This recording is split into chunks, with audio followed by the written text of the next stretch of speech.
of Hashem change from every generation. So too a leader, he has to make himself suitable to the generation that he's a leader of. We're now coming towards the finale of the leadership of Moshe Rabbeinu that lasted for how many years? 40 years, from the age of 80 when he was in Egypt, and now towards the end of his life when he's 120 years. The leadership of Moshe Rabbeinu was only suitable for the generation of the desert. Some of you have been studying the last few Chumashim and understanding that life in the desert was metaphysical. Our food, our drink, our sun protection, all came, put it up this way, all came from Hashem. Everything was metaphysical totally. Okay? He's going to straighten it out. Very good. Therefore, the leadership of God to the Jewish people had to be a form of above nature leadership. In the last chapter, in Lamed Gimel 33, in verse 1, you see that Moshe is called Ish HaElokim. Okay? Ish HaElokim. This is the blessing that Moshe, the man of God. Why is he coined or nicknamed the man of God? Because the level of Moshe, his life and his leadership qualities was on a metaphysical level, the supreme level that's above nature, but that is suitable to the Jewish people in the desert. However, when the new generation is about to begin, and the new generation is different than the makeup of the older generation, the leader has to change. He cannot be the same leader. Okay? Maybe that will explain Vayelech Moshe. Like you asked wisely, it doesn't say from where he's going. It doesn't say to where he's going. Rather, we understand that maybe the expression Vayelech Moshe and Moshe went is teaching us a matter that, the Torah could have started out with the second verse and Moshe spoke these words. But maybe the intention of the Mikra, of the Chumash, is to hint to us that Moshe continues and continues to be on his way of life, on his level of life. Or furthermore, he is suitable to this generation and he goes with them and he's on his level with them. And now he can speak these words to all of Israel. That's one understanding. We asked, why does it state that he's now 120 years old? Okay? Doesn't it state even later that his eye vision is not dimmed or weakened? The liquids inside his body are not at his death, were not dried out. What is it coming to tell us? And the expression, but he says, I don't have the ability to go out and to come in. This is not suitable to what's stated about his physical condition. Maybe Moshe Rabbeinu was about to say that from my point of view of my age right now, I'm 120. The nation, who's the oldest people living now in the nation? Leave Pinchas as an individual alone. Who are the oldest people by Yoshua and Caleb? Yoshua and Caleb, but the rest of the nation, how old are they? We know how old they are. Because everybody died. No, you're right. They're young, like 20 years.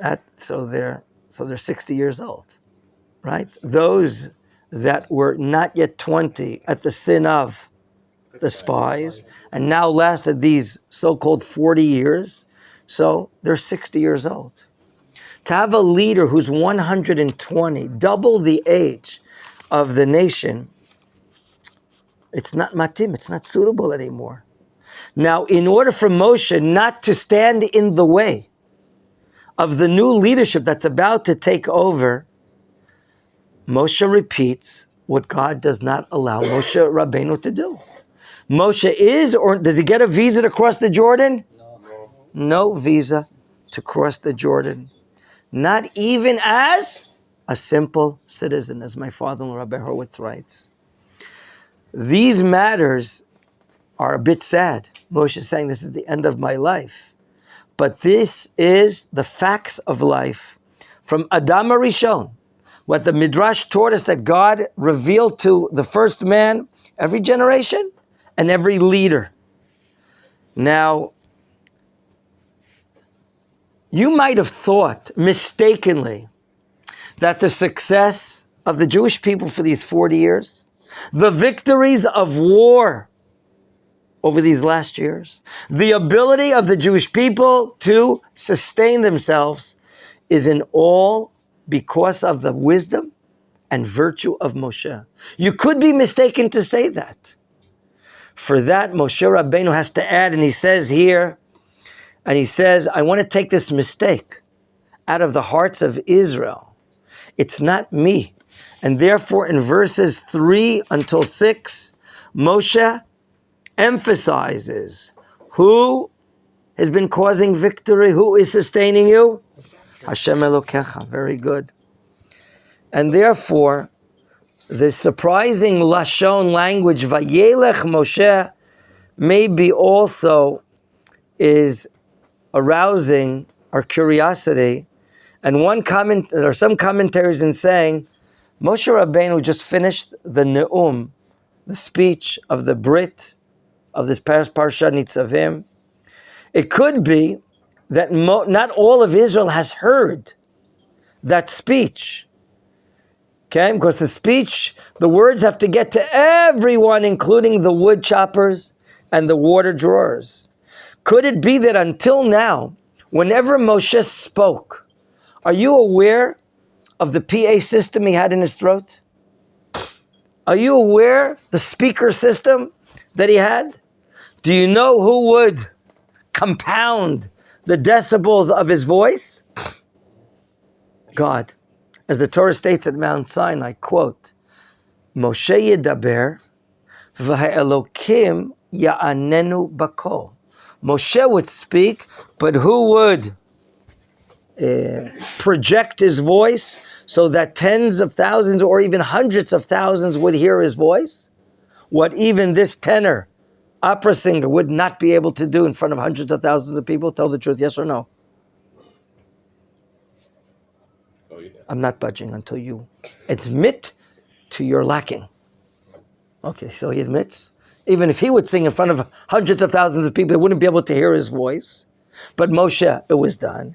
It could be that no longer can Moshe speak and have his voice projected before the entire nation. It could be that right now, not all of the ears of the Jewish people will be able to hear what he's saying. In other words, until now, the divine presence spoke out of the throat of Moshe Rabbeinu, and all of the words of Moshe reached the ears of all Israel. But now, as we're about to see a change in leadership from Moshe Rabbeinu to Yoshua ben Nun, the leadership is about to change. It could be that there's a weakening of the divine presence, allowing Moshe Rabbeinu to have his voice impacted, and therefore he cannot have everyone here. And therefore, to understand Vayelech Moshe, it could mean, and some of the Rishonim say this, he went to each and every tribe to deliver the speech, so they too can hear him. Hadvarim ha'elu, meaning this last speech of the Brit, of the covenant of guarantorship, he's now going to make sure that every tribe hears this last Brit that he's saying. At the same time that he's going to all these tribes, he's basically saying, Litraot. He's going to each and every tribe, and as Rabbi Avram Ibn Ezra explains, he's going to issue a blessing to each and every tribe. Where will the content of these respective blessings appear? In the last parsha, commonly called Ve'wat Ve'zot habracha. And this is the bracha. Okay? This seems to be a very logical understanding, because according to Chazal, like my father-in-law brings, Hayom is the last day of Moshe's life. So it makes sense that he's going to each and every tribe to issue the last speech, to give them blessings. So today, the same date that Moshe Rabbeinu was born on, the 7th of Adar, that same calendar date, the 7th of Adar, 120 years ago. And if he doesn't bless them now, when will there be a blessing? Okay? So it could very well be that Aleph, he's issuing the speech of the Brit of guarantorship. Number 2, he could be issuing a blessing to each and every respective tribe. And number 3, look, tomorrow he's not going to be around. What could be the reaction of the nation? Very sorrowful, maybe decapacitated, maybe unable to perform this or that.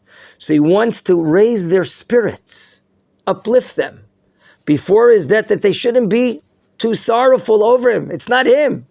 All of what's been done is by Hashem through Moshe. And therefore they should receive the words of the Spirit with happiness and receive their bracha.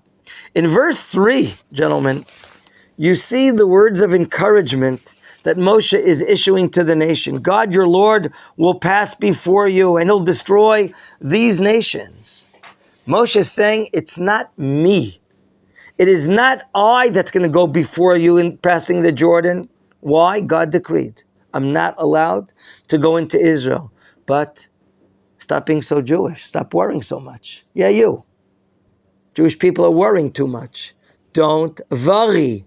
Be happy. God is going to go before you. It's not because of me that we won these wars. Hashem Elokecha over lefanecha. You're going to be in good hands, in faithful hands. How? Just like you saw in the war against Sichon, king of, and Og, the king of the Bashan. I too then was only what? A means. It was not because of me that we won those wars. I'm only a vessel for Hashem's will. I'm a kli, a vessel for Hashem. God wanted us to win the war, and it happened through me, but it's not because of me. I'm not going to be here tomorrow. Don't worry that you're going to lose the wars against the Canaanites. Just like the wars against Sichon and Og, and their lands were captured in a supernatural way, it wasn't because of me. Don't worry. Hashem has already chosen your successor, and that is Yoshua ben Nun. He, who over lefanecha, as you see in verse 3, he's going to lead you. He's going to go before you. Who? He, and not me. There's not going to be 2 leaders simultaneously. It's impossible. Just like in your kitchen, can you have 2 women in the same kitchen? She wants to make this, you're going to go crazy. You can only have one leader for the generation, and it'll be Yoshua that's going to go before you, and God's will be revealed through Yehoshua. Okay. We're going to continue from this point, God willing, tomorrow. Everyone have a great day. I wish you all the best.